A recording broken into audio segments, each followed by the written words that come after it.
ഹെൽത്തിയും ടേസ്റ്റിയുമായിട്ടുള്ള നല്ലൊരു ചവ്വരി പായസത്തിൻ്റെ റെസിപ്പിയാണ് ഇത്. കുട്ടികൾക്കൊക്കെ ഒരുപാട് ഇഷ്ടപ്പെടുന്ന നല്ലൊരു റെസിപ്പിയാണ് ഇത്.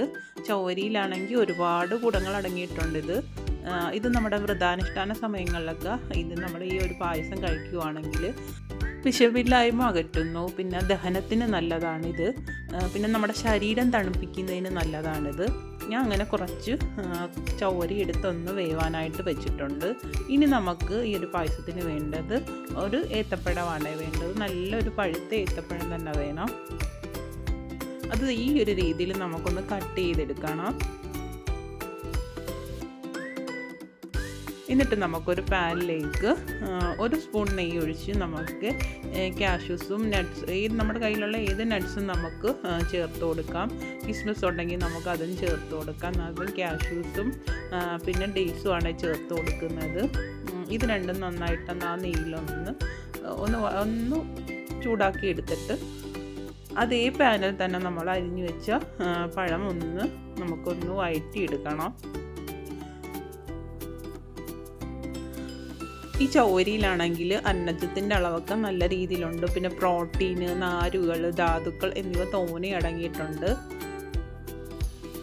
നമുക്ക് ഈ ക്ഷീണം വരുന്ന സമയത്തൊക്കെ നല്ലൊരു ഹെൽത്തി ആയിട്ടുള്ളൊരു പായസമാണ് ഇത്, ഈ ചവ്വരി പായസം. നമ്മുടെ ശരീരത്തിൻ്റെയൊക്കെ ചൂട് കുറയ്ക്കുന്നതിനൊക്കെ നല്ലതാണ് ഈ ചവ്വരി പായസം. ഇതിൽ കാർബോഹൈഡ്രേറ്റ് ധാരാളമായിട്ട് അടങ്ങിയിട്ടുണ്ട്. പെട്ടെന്ന് ഊർജ്ജം ലഭിക്കാൻ സഹായിക്കുന്ന ഒന്നാണ് ഈ ചവ്വരി. അന്നേരം നമ്മൾ ഈ രീതിയിലൊക്കെ നമ്മൾ കഴിക്കുവാണെങ്കിൽ കുട്ടികളായാലും ഒക്കെ കഴിക്കും. നമ്മൾ വേവാൻ വെച്ച ചവ്വരി ഇവിടെ വെന്ത് വന്നിട്ടുണ്ട്. ഇത് നല്ല രീതിയിൽ തന്നെ നമ്മൾ ഈ ചവ്വരി ഒന്ന് വേവിച്ചെടുക്കണവേ. ഇതിലേക്ക് ഞാൻ തേങ്ങാപ്പാലാണ് ഒഴിച്ചു കൊടുക്കുന്നത്. ഒരു നല്ല കട്ടി തേങ്ങാപ്പാൽ തന്നെ നമ്മൾ വേണം. ആ ഒരു വെന്ത് കിടക്കുന്ന അതിലേക്ക് നമ്മൾ കട്ടി തേങ്ങാപ്പാൽ ചേർത്ത് കൊടുത്ത് നന്നായിട്ടൊന്ന് മിക്സ് ചെയ്യുക. എന്നിട്ടൊരു നുള്ളു ഉപ്പ് നമ്മൾ ചേർത്ത് കൊടുക്കണം. ഒരു പൊടി ഉപ്പ് ചേർത്ത് കൊടുത്താൽ മതിയാകും.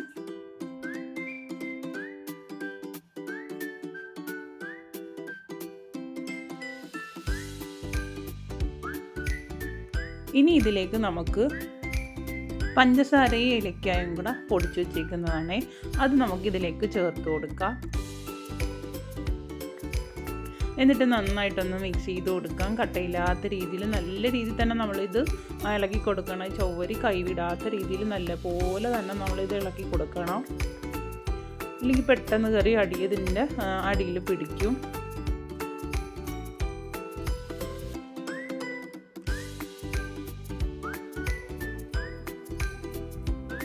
നന്നായിട്ടൊന്ന് പഞ്ചസാരയൊക്കെ എന്നിട്ട് കലക്കിയിട്ടുണ്ട്.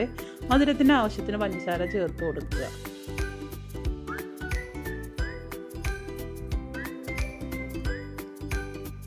നന്നായിട്ടൊന്ന് തിളച്ച് വരുന്ന സമയത്ത് വേണം നമ്മൾ വഴറ്റി വെച്ചേക്കുന്ന പഴം ചേർത്ത് കൊടുക്കാനായിട്ട്. ഇതിലേക്ക് ഞാൻ വഴറ്റി വെച്ച പഴം ചേർത്ത് കൊടുക്കുന്നുണ്ട്.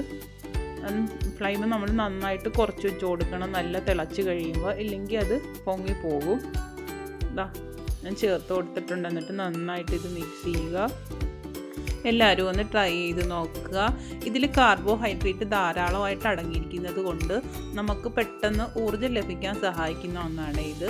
പിന്നെ പനി, ക്ഷീണം തുടങ്ങിയ അവസ്ഥകളിലൊക്കെ നമ്മൾ ഈ ഒരു പായസമൊക്കെ കുടിക്കുന്നത് നല്ലതായിരിക്കും. കുട്ടികൾക്കായാലും ഒക്കെ നല്ലതായിരിക്കും.